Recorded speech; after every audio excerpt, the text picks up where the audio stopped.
The Atheist Debates Patreon project presents Atheists. What are we fighting for? What a good question. I mean, after all, none of this stuff really matters. We should just stop. I mean, why can't we just keep our opinions to ourselves? Why do we have to talk at all? Why can't you just live and let live? Why can't you just let people have their religion? What's wrong with you atheists that you're just not willing to let other people have their religion without constantly pestering them? Well, that's not entirely the subject we're addressing today, but I hear that rather frequently, but you sure spend a lot of time talking about something you don't believe. And why would you do that? It's not like you're missing any rights. And that is the crux of what I wanted to talk about, because having been in the movement for almost a couple of decades now and engaged in activism publicly and dealt with other atheists having discussions behind the scenes, the history of the atheist movement for at least the past 2 decades includes discussions amongst atheists about disagreements about the scope of the mission. Some people view everything beyond seeking atheist normalcy and atheist equality under the law. Anything beyond that they view as mission drift or creep. You can't start adding other things to this because it has nothing to do with atheism. Atheists in the United States have rights. We have equal rights, mostly. We can run for office, although it's incredibly difficult, and we've had to fight that battle over and over again. Even after the Supreme Court has ruled on this, we've had to fight that battle again in different areas, because some people don't understand that when a state constitution says that it is a requirement for anyone holding public office to believe in a higher power, that law is not constitutional. The Supreme Court's already ruled against that, and that your state constitution isn't going to change. The most that's going to happen is you could try to pass an amendment, but that amendment means that the original language is still there. There's just an amended language thing to look at. And so without completely redoing a state constitution, that's unlikely to happen. And considering that your overwhelming majority of people in most states are religious and probably would support that view, you're not going to get them to actually do that. It's expensive. It's time spent on something that doesn't need to be spent on, provided we can keep pointing to the Supreme Court rulings that allow us to run for office. But inequality, even in the United States, is still an issue. And oftentimes we'll hear solutions that amount to separate but equal. And that's going to be a completely separate video. I don't know if I'll get to that this month or not. But this notion of separate but equal is a very big problem. But the laws against atheists and atheism, which aren't explicitly prevalent now in the United States, other countries do have those things. They have state religions. They have prohibitions against blasphemy, against open profession of disbelief or hostility to atheism, or hostility to religion. And so when other countries have those hostile laws, you could say, why do you care about it? Well, first of all, I'm an American atheist. I'm on the board of directors for American Atheists, but that doesn't mean I'm only concerned about atheism in America. I'm a global citizen. What happens in my country impacts other countries as well, and what happens in their countries can impact our country as well. And so one of the things that people keep saying is, yeah, but what is it? What can you do or what can you not do as an atheist? And I have to admit, as a cis-het, white, male, able-bodied, beneficiary of mountains of privilege, I can pretty much do whatever I want within the bounds of the law, although even for me, it will take slightly more effort and will often be less impactful or much more easily dismissed. For example, I could run for office. I don't for a number of reasons. One, it would be perhaps very, very difficult to elect me as an outspoken atheist in a world where the overwhelming majority of people believe in a God. The other is that I recognize that I'm not qualified to hold any number of public offices. Eligible, yes, technically eligible, but qualified in the sense, do I know enough? I wish more people would exercise that sort of humility, and then we wouldn't have a number of the elected officials we have now. And while it's nice to be able to tell kids, when you grow up, you can be anything you want, I really loathe the fact that I live in a world where that's coming true, because it means that instead of having qualified individuals in positions, you literally get the popularity contest in those positions. So I can do most anything that I would want. That said, changing public perceptions about atheists is important. And it's not just about PR and atheist normalcy, although those are important. There is this issue of, is my life in danger here? And while my life isn't as in danger in the United States as it would be in other places, it's still a risk. There are still, I mean, I don't run around with anywhere near as much, I don't really run around with security the way Sam Harris does, but there are protective measures in place depending on events and security at events and things like that, because when you're talking about people's deeply held convictions about a God, it doesn't matter how much you stress that you're talking about the belief and not the person. You could try and even do the love the sinner, hate the sin. It does not change the fact that these issues go so deep to the core of people's identities that they're going to take it personally. And in some cases, some unstable people have threatened and engaged in violence. But the issue here is that if we're still working towards atheist normalcy, and not just in the United States, but around the world, we need to help others as well. Why would you address, Matt, why you, the atheist community, would you address abortion issues or LGBTQ issues? This is where a lot of the fights in the behind the scenes of the atheist movement over the last couple of decades come into play. As I'm an atheist, but I'm more right leaning. I'm an atheist, but I'm more left leaning. I think it's mission drift for us to be talking about abortion or LGBTQ issues. And I remember early on when I was president of the Atheist Community of Austin, and we started taking positions on some of these issues and standing up and talking about science-based health education and sex education. We started talking about whether or not the government should be able to impose upon a woman's right to choose, et cetera. And we spent a lot of time talking about LGBTQ issues, including having an Atheist Community of Austin booth at Pride. And I remember a member of the board and a couple of members of the organization being pretty upset because, and what they flatly said was, the ACA is becoming way too gay. We're way too focused on gay stuff. I got no problem with gay people and their rights and all this other stuff, but you're just too focused on this. Well, it's interesting because American Atheists has done a State of the Secular State study, which you can go out and look up. And after polling people in the atheist community about the issues that they felt most strongly about, it turns out that those of us who have been focusing on women's right to choose and LGBT issues, we're addressing the ones that the majority of people in the community think are important. Because we talked to real atheists about what's going on in their life. We're fighting against religious privilege, religious favoritism, religious intrusion. One of the best examples I could come up with for this video is this. I served openly in the United States military. Now, at the time, at the beginning, I was a believer. Towards the end, I was kind of atheist in everything but name only toward the end of my time there.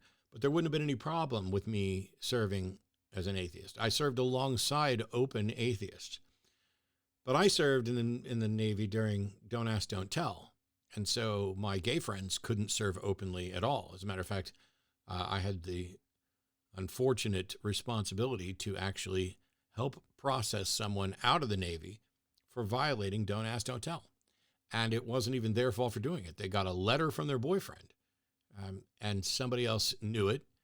This other person, everybody knew this person was gay, but since you didn't talk about it, and so when he got a letter from his boyfriend, somebody saw it, and then stole it out from underneath this person's rack. It turned over to the master at arms. It was a big mess. But my gay friends can serve openly in the military now, but my trans friends can only serve openly in the military depending on the executive order of the day. These executive orders where, yes, you're allowed to serve openly as trans or no, you're not, are based on the whim of whoever's in office and are primarily done to pander to religious doctrines, not to secular values. So the question then became, hey, how many issues are too many issues? Like, we need to focus on atheism. We can't spend our time focusing on atheism and trans stuff and gay stuff. And what's next? Homeowners associations? Yes, I'm actually in favor of that as much as needed. But if the issues tie back to religious bigotry and tie back to principles of separation of religion and government, then we should be addressing all of them, not just the ones that apply to the individual at hand. Now, to be fair, I do a lot of this because, not just because I'm an atheist, but because I'm a humanist. But I don't think that that's a requirement to say, why would atheists do this? And I kind of came up with some bullet points of here's why I, as an atheist, and why atheist organizations, I think, and why atheist organizations that don't perhaps should, also focus on issues like abortion rights, LGBTQ issues. Number one, what happens here, and by here I mean in the United States, in the West, wherever you are feeling comfortable with your atheism, whatever happens here can help fix what's happening there. I, on my own, don't have the capacity to make it safe for someone to be an out, open, vocal atheist in Bangladesh.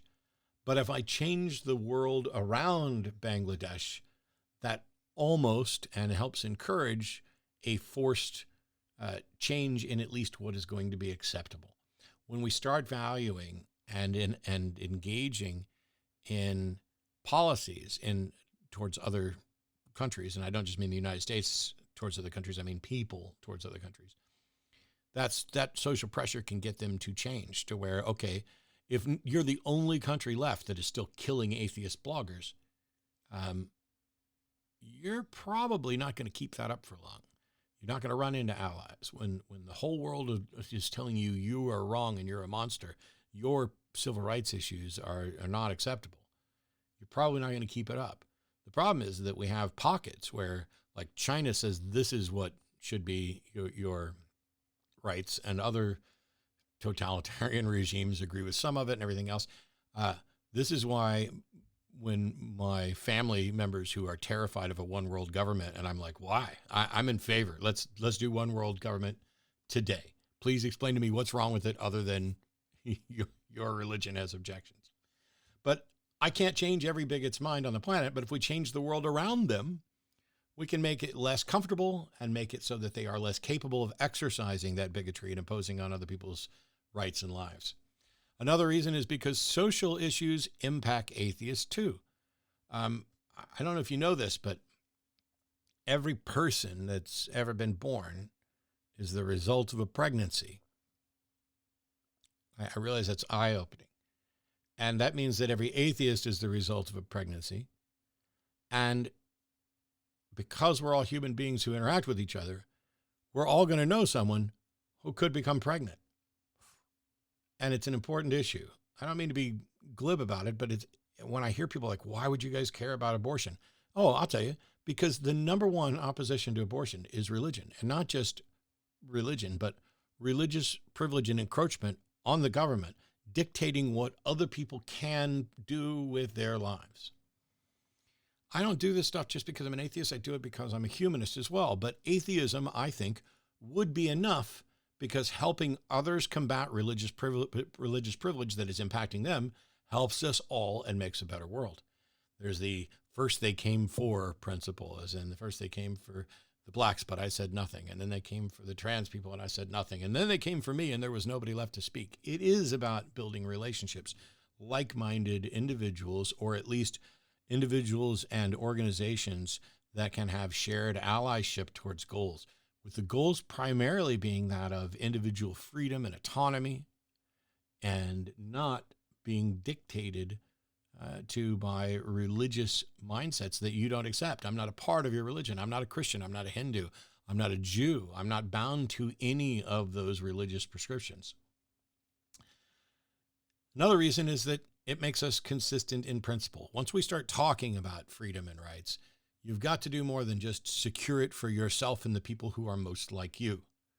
Until we're all free to do and be. None of us really are. We've bargained for a comfier lifestyle for a limited amount of time until whoever or whatever we're up against can come up with a better solution to take us out. Also, it limits encroachment. It avoids losing ground on religious freedoms and equality. But the biggest reason why atheists should work towards not just atheist normalcy, not just an end to religious privilege, but specifically working on issues for LGBTQ and abortion issues, is because it's just the right thing to do. It's the good thing to do. And if the worst that people can say is that, man, this modern atheist community is so focused on doing good in areas other than atheism, like we did when we packed meals at the last two conventions, some ridiculous number of meals we got together and packed, and it was fun and it helped people. Oh, well, you atheists, you don't have your charities, you're not building hospitals. Yeah, but we haven't had the religious privilege that the other organizations have. When you have a religion that's been around for thousands of years and a tax-free status, of course they're going to do, if they hadn't done some good things like creating some hospitals or universities, I'd be shocked. Unfortunately, I wish those hospitals and universities would spend more time on reality and less time appealing to the religious doctrines of those people. But what are we fighting for? Equality. Fighting for a better world. We're fighting for an end to religious privilege, to religious favoritism, to religious impositions on the lives of people who don't share those religious beliefs. And that means that I can't just go, well, I'm an atheist in the U.S. Technically, I can run for office, even though I'm not likely to win. So we're done here.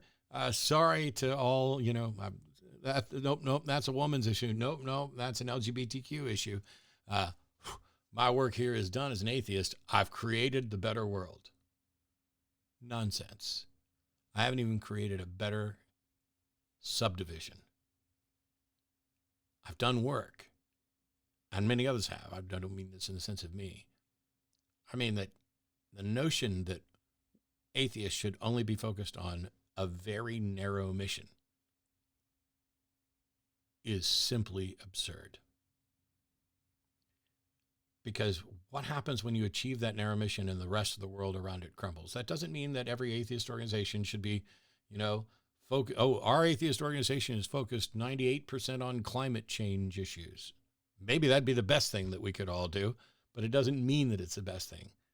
What it means is, as atheist organizations, we have to address the whole person and the whole community, because that's what religions and superstitions and pseudoscience beliefs all impact, is the whole of reality. So I'm going to keep allowing for mission drift, because every single time someone's complained about mission drift in the atheist community, it's resulted in a stronger impact on those issues and a greater understanding upon the broader atheist community of what exactly we're fighting for. Waking people up to the fact that they're beneficiaries of mountains of privilege, even if they are in a category or class that is impacted, is huge. Because that's what gets you from saying, this is about me, to, hey, even if this is about me, we impact me. And so this needs to be about we. See you next time.